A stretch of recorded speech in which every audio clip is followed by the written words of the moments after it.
आज के इस वीडियो में हम लोग प्रतिवेदन, जिसको इंग्लिश में बोला जाता है रिपोर्ट, तो इससे रिलेटेड आपके एग्जाम में क्वेश्चन पूछा जाएगा। प्रतिवेदन का तरीका, प्रकार, विशेषताएं या फिर महत्व, इन सभी की विवेचना करे या फिर इसको स्पष्ट करे या फिर व्याख्या करे। ये क्वेश्चन अगर आ जाता है, आंसर में आपको इसी तरीके से लिखना है जैसे इस वीडियो में आपको बताने वाला हो। तो रिपोर्ट के बारे में कुछ उदाहरण दे रहा हूँ जिससे आपके दिमाग में ऑटोमेटिक आंसर आ जाएंगे। जैसे आप लोग सुने होंगे, थाने में रिपोर्ट दर्ज कराई गई, तो कहीं ना कहीं किसी व्यक्ति की जो घटना है, गलत तरीके से या फिर सही तरीके से, उसका रिपोर्ट थाने में दर्ज कराई जाती है। उस रिपोर्ट के बारे में जरूर सुनेंगे। उसी तरीके से विद्यालय में टीचर भी बोलते हैं, आप लोग इस टॉपिक पर रिपोर्ट तैयार कीजिए। इसी तरीके से कोई जासूस वगैरह होता है, जैसे मूवी वगैरह में देखते होंगे, तो उसमें क्या होता है, उस जासूस के द्वारा जो भी जासूसी करने के लिए भेजते हैं, वह जासूस उसको उस टॉपिक पर, उस घटना पर गुप्त रूप से रिपोर्ट तैयार करके उनको बताते हैं कि क्या यहाँ पर चल रहा है। तो कहीं ना कहीं इन सभी घटनाओं का संबंध इस रिपोर्ट से है। यानी किसी भी घटना के बारे में उसके तथ्य के आधार पर उसमें जो भी सच्ची चीज़ बताई गई है, सच्ची घटना जो हुई है, उसी घटना को ही तैयार रिपोर्ट के माध्यम से सारा कुछ किया जाता है। तो चलिए हम लोग यहाँ पर समझते हैं और इसके क्वेश्चन के आंसर को देखते हैं। किसी प्रकरण, घटना, प्रकरण कहने का मतलब है जैसे कि कोई किताब है, जैसे वेद हो गया या फिर कोई भी चीज़ हो गया, उस चीज़ में अगर ऐतिहासिक घटना, घटित चीज़ लिखी गई है, ठीक है, तो उसी का रिपोर्ट तैयार करना, या फिर कोई घटना है तो उस घटना का रिपोर्ट का तैयार करना, या फिर कोई कार्य योजना है आदि के बारे में स्पष्ट देखकर, यानी अच्छे से देखकर या फिर छानबीन करके जो लिखित रूप में परिपूर्ण विवरण से प्रस्तुत किया जाता है, उसे ही प्रतिवेदन या फिर रिपोर्ट कहा जाता है। अब यहाँ पर देखिए आगे, प्रतिवेदन प्रति जोड़ विद, यानी दो वर्ड से बना है। एक वर्ड आपका प्रति, दूसरा आपका विद। इन दोनों शब्द के जुड़ने से बना है, जिसका अर्थ होता है समस्त, यानी पूरी जानकारी रखना। प्रतिवेदन में विशेष कार्य की जानकारी तो दी ही जाती है, साथ ही विभिन्न सुझाव और साथ ही संतुष्टि भी दी जाती है कि हम जानते हैं कि देश विदेश में कई घटनाएं हो रही है, जिनको जानने के लिए हम उत्सुक रहते हैं, जिसके लिए उस घटना का निरीक्षण या फिर छानबीन की आवश्यकता होती है, जो सरकारी और गैर सरकारी संस्था या उसके द्वारा नियुक्त एक या एक से अधिक व्यक्तियों द्वारा की जा सकती है। ऐसे व्यक्ति या फिर व्यक्तियों द्वारा प्रस्तुत परिपूर्ण विवरण को ही प्रतिवेदन कहा जाता है। यहाँ पर जो आंसर है ना, वो एकदम जैसे तैसे है तो सिंपल वर्ड में, लेकिन सही तरीके से वाक्य को यहाँ पर मेंशन नहीं किया गया है। आपको लिखना क्या है वो ध्यान से समझिएगा।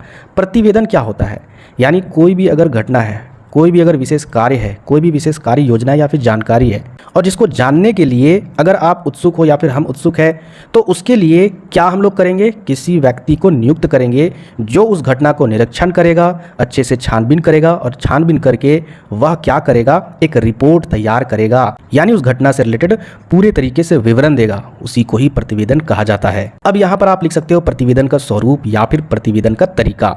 जैसे क्वेश्चन में था प्रतिवेदन का तरीका बताइए, यहाँ पर आप प्रतिवेदन का तरीका लिख के अंडरलाइन कर सकते हो। पहला देखिए, यहाँ पर प्रतिवेदन हमेशा संक्षिप्त में होना चाहिए, यानी शॉर्ट में होना चाहिए। प्रतिवेदन का शीर्षक स्पष्ट और शिष्ट होना चाहिए। प्रतिवेदन की भाषा आसान और साफ साफ होनी चाहिए। इसके अलावे शीर्षक ऐसा होना चाहिए जो मुख्य, यानी किसी खास विषय को रेखांकित करता हो। घटना, प्रकरण आदि जो भी हुआ हो, उसकी तिथि और समय की सूचना दी जानी चाहिए, जिस घटना के बारे में आप लिख रहे हो। साथ ही साथ प्रतिवेदन में केवल महत्वपूर्ण बातों को ही लिखना चाहिए, जैसे तैसे बेकार या फिर मनगढ़ंत बातों को नहीं डालना चाहिए। कोई घटना, प्रकरण या किसी छानबीन की मुख्य बातें प्रतिवेदन में अवश्य लिखी जानी चाहिए। किसी घटना का अगर आपको प्रतिवेदन लिखना है तो छानबीन की मुख्य बातें, यानी छानबीन करके ही उसमें जो भी इंपॉर्टेंट बातें हैं उसी को ही अवश्य लिखना चाहिए। व्याख्या सही अनुक्रम के सार रूप में ही लिखना चाहिए, यानी क्रम के अनुसार लिखना चाहिए। इसके अलावे निर्णयों की जानकारी देना चाहिए। अगले पॉइंट पर आपका प्रतिवेदन लिखते समय भाषा में प्रथम पुरुष का भी प्रयोग नहीं करना चाहिए। प्रथम पुरुष कहने का मतलब है जैसे इंग्लिश ग्रामर में होता है ना, first person, second person, third person, तो उसी तरीके से जो प्रथम पुरुष है उसका प्रयोग नहीं करना चाहिए। आगे हम लोग देखते हैं प्रतिवेदन के प्रकार। तो प्रतिवेदन के 3 प्रकार है। पहला क्या आपका व्यक्तिगत प्रतिवेदन, यानी व्यक्तिगत रिपोर्ट। इस प्रतिवेदन में व्यक्ति अपने जीवन से संबंधित या फिर विद्यार्थी जीवन पर प्रतिवेदन लिख सकता है। यानी व्यक्तिगत प्रतिवेदन, सिर्फ इसी को याद कीजिएगा। इसमें क्या डालना है कि इस रिपोर्ट में, इस प्रतिवेदन में व्यक्ति अपने जीवन से रिलेटेड रिपोर्ट तैयार करते हैं। जैसे कि विद्यार्थी अपने जीवन से रिलेटेड रिपोर्ट तैयार करते हैं, तो क्या क्या अपने जीवन से रिलेटेड तैयार करते हैं कि वह डायरी लिखते हैं। डायरी के रूप में भी वह इसको तैयार कर सकते हैं, और वह ज़्यादा इंपॉर्टेंट प्रतिवेदन नहीं होता है, ठीक है। ये व्यक्तिगत प्रतिवेदन है। जैसे कि यहाँ पर देखिए, उदाहरण के तौर पर मैं सुबह 6 बजे उठा, जैसे कोई विद्यार्थी अगर रिपोर्ट तैयार कर रहा है डायरी में तो कैसे कर रहा है कि मैं सुबह 6 बजे उठा, सारे काम करके 7 बजे मैं पढ़ने बैठा, अचानक से सिर घूमने लगा दर्द से तो बिस्तर पर लेट गया और आंखें बंद कर ली तो नींद आ गई। 1 घंटे के बाद जगह पर दर्द फिर भी था। डॉक्टर के पास गया और दवा लेकर घर लौटा, दवा खाकर फिर लेट गया तो दर्द दूर हो गया। भोजन किया और स्कूल के लिए मैं चल पड़ा। 1 बजे दोपहर में सिर दर्द फिर से शुरू हुआ, इसलिए छुट्टी लेकर घर वापस आ गया स्कूल से।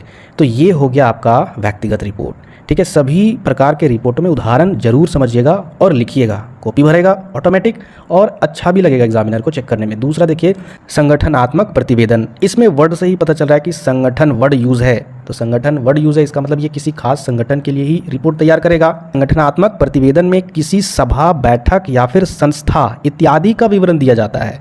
यहाँ प्रतिवेदन लिखने वाला अपने बारे में कुछ नहीं बोलकर सारी बातें संगठन या संस्था के ही संबंध में लिखता है। जैसे यहाँ पर देखिए स्कूल का वार्षिक उत्सव यानी सालाना जो आपका उत्सव होता है विद्यालय में, उससे रिलेटेड, तो विद्यालय कहीं ना कहीं एक संस्था है, तो यहाँ पर जो भी साल में एक बार उत्सव होता है उसके बारे में यहाँ पर रिपोर्ट तैयार की गई है।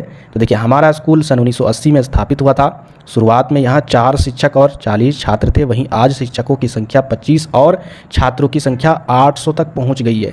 यहाँ शिक्षकों को समय पर वेतन मिलता है, सभी बड़ी निष्ठा से काम करते हैं। इस वर्ष से सिलाई और बुनाई की शिक्षा की भी व्यवस्था की गई है। छात्र इसके महत्व से घरेलू रुचि ले रहे हैं। इस वर्ष प्रवेशक परीक्षा में 40 छात्र प्रथम श्रेणी में, 11 द्वितीय श्रेणी में और 3 तृतीय श्रेणी में उत्तीर्ण हुए। इस विवरण से यह स्पष्ट हुआ कि यह स्कूल हर दिशा में विकास कर रहा है। नीचे इस तरीके से डेट मेंशन कर दीजिएगा। इसके अलावा यहाँ पर जो भी आपके विद्यालय के प्रधानाध्यापक होंगे उसका नाम और नीचे प्रधानाध्यापक और हाई स्कूल का नाम भी लिख दीजिएगा। कहने का मतलब है यहाँ पर जो मेंशन है ना उदाहरण, इसको रटना नहीं है, मैं समझाने का प्रयास कर रहा हूँ। इसी तरीके से घटना लिख दीजिएगा। आपका घटना कोई नहीं चेक करेगा, बस आपको लिखना है प्रतिवेदन डैश देना है स्कूल का वार्षिक महोत्सव और अपने मन से डालना है। जो यहाँ पर जिस तरीके से है अपने मन से याद नहीं करना है इसको, ठीक है, समझना है और इस तरीके से डेट मेंशन कर देना है। फॉर्मेट दिखना चाहिए पन्ना में, आपका नंबर किसी का बाप भी नहीं काटेगा। आगे अगर बात करें तीसरे टाइप में, देखिए विवरणात्मक प्रतिवेदन यानी विवरण तरीके से रिपोर्ट तैयार करना। विवरण प्रतिवेदन में किसी यात्रा, मेले, सभा, रैली आदि का विवरण तैयार किया जाता है। यात्रा कर रहे हैं, कहीं घूमने के लिए जा रहे हैं या फिर कहीं मेले में गए या फिर सभा का आयोजन हो रहा है, रैलियों का आयोजन हो रहा है, तो इस तरीके से उसके रिलेटेड अगर आप विवरण तैयार कर रहे हो तो ये आपका हो गया विवरणात्मक प्रतिवेदन। प्रतिवेदन लिखने वाले को यहाँ बड़ी सच्चाई से विषय का उचित विवरण देना पड़ता है। अब यहाँ पर देखिए जैसे उदाहरण के तौर पर मेले के बारे में लिखे, आप किसी यात्रा के बारे में भी लिख सकते हो, कोई गलत नहीं होगा आंसर। सोनारपुर में हर साल सबसे बड़ा मेला लगता है। यहाँ कार्तिक की पूर्णिमा के 2 दिन पहले से 20 दिनों तक लगता है। पूर्णिमा के दिन यात्रियों की भारी भीड़ भगवान के दर्शन के लिए होती है। इस वर्ष भी मंदिर के सामने दर्शनार्थियों की एक लंबी कतार थी। भगवान के दर्शन कर लोग दुकानों की ओर बढ़े, उनकी सजावट मनमोहक थी तथा देश भर के व्यापारी आए थे। दूसरे स्थानों पर साधु सन्यासी अपनी अपनी कुटी में थे। तीसरे स्थान पर सर्कस वाले कई तरह के खेल तमाशे दिखा रहे थे।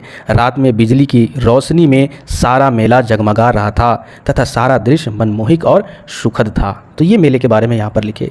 अब मेला कब था, किस दिन था, दिनांक लिख दीजिएगा। इसके बाद यहाँ पर क्या लिखा है, ये आपका रमेश पाल, तो अपना नाम डाल दीजिएगा, कोई दिक्कत नहीं है, जरूरी नहीं है, ठीक है। आप लिख रहे हो इस प्रतिवेदन को मेले से रिलेटेड तो आप लिख दीजिएगा। आगे देखिए प्रतिवेदन की विशेषताएं क्या क्या है। पहला, प्रतिवेदन में किसी प्रकरण के बारे में मैंने आपको शुरू में बताया कि जो भी पुरानी घटनाएं हैं अगर किसी बुक में लिखी गई है, ठीक है, या फिर कोई घटना जो अगर वर्तमान में हुई हो या फिर कार्य योजना प्रसंग की प्रमुख बातें ही लिखी जाती है। प्रतिवेदन में बातें एक क्रम अनुसार में लिखी जाती है। प्रतिवेदन में बातें विस्तार में नहीं संक्षेप में लिखी जाती है, शॉर्ट में यानी। आगे देखिए उनको समझने में दिक्कत ना हो, उनका एक ही अर्थ परिणाम होता है तथा स्पष्टता एक अच्छे प्रतिवेदन की विशेषता होती है। यानी कहने का मतलब ऐसा होना चाहिए प्रतिवेदन जो रिपोर्ट लिखी हो कि समझने में दिक्कत ना हो, जो भी अर्थ है परिणाम है, ठीक है, उसमें स्पष्टता होनी चाहिए। एक अच्छे प्रतिवेदन की यह एक क्वालिटी होती है। प्रतिवेदन में लेखक या प्रतिवेदन लिखने वाले की प्रतिक्रिया व्यक्त नहीं की जाती है तथा इसमें ऐसी कोई बात नहीं कही जा सकती है जिससे संदेह पैदा हो, ठीक है। आगे देखिए यहाँ पर 6 नंबर जो है ना वो यहाँ पर होता, ये मिसप्रिंट है। प्रतिवेदन सच्ची बातों का विवरण होता है, अर्थात यही कारण है कि इसमें कल्पना, पक्षपात और भावना के लिए स्थान नहीं है। ये काल्पनिक नहीं होता है कहानी के जैसा, सच्ची घटना पर ही आधारित होता है।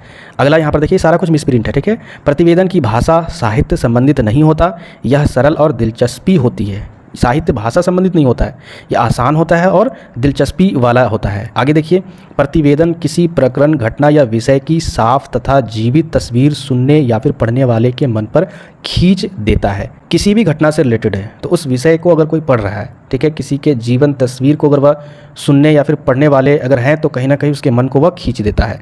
प्रतिवेदन का उद्देश्य बीते हुए समय में विशेष प्रत्यक्ष ज्ञान का संक्षिप्त एकत्र करना है ताकि वह आगे किसी तरह की भूल या दुविधा ना हो पाए। प्रतिवेदन में उसी सत्य की चर्चा रहती है जिसका अच्छा या फिर बुरा अनुभव लोगों पर हो। प्रतिवेदन का दूसरा लक्ष्य भूतकाल को वर्तमान से जोड़ना भी है, यानी बीते काल में जो घटना हुई है और उस घटना से रिलेटेड अगर आप रिपोर्ट तैयार कर रहे हो ताकि वर्तमान में किसी तरीके से उस घटना से रिलेटेड गलती ना करे लोग, तो उसको जोड़े रखता है। लेकिन प्रतिवेदन डायरी या पत्रिका नहीं है। प्रतिवेदन में उचित तस्वीर रहती है और डायरी में यथार्थ के साथ लेखक की भावना भी रहती है। बिल्कुल, डायरी में कहीं ना कहीं लेखक जो लिख रहा है डायरी, वो अपने भावनाओं को भी व्यक्त करता है, जबकि ये प्रतिवेदन में बिल्कुल मेंशन नहीं किया जाना चाहिए, भावना या फिर कल्पना, ठीक है, और प्रतिक्रिया भी व्यक्त किया हुआ रहता है एक डायरी में। आजकल प्रतिवेदन लेखन का एक महत्वपूर्ण कार्य के रूप में स्वीकार किया जा रहा है। रिपोर्ट का जो काम है ना, वो एक इम्पोर्टेंट कार्य के रूप में इसका इस्तेमाल किया जा रहा है। प्रतिवेदन लिखने वाले विभिन्न सच्चाई से संबंधित की जांच, यानी जो भी प्रतिवेदन लिखते हैं वो सच्चाई से रिलेटेड चीज़ों की जांच, उसका निरीक्षण, खोज तथा छानबीन करके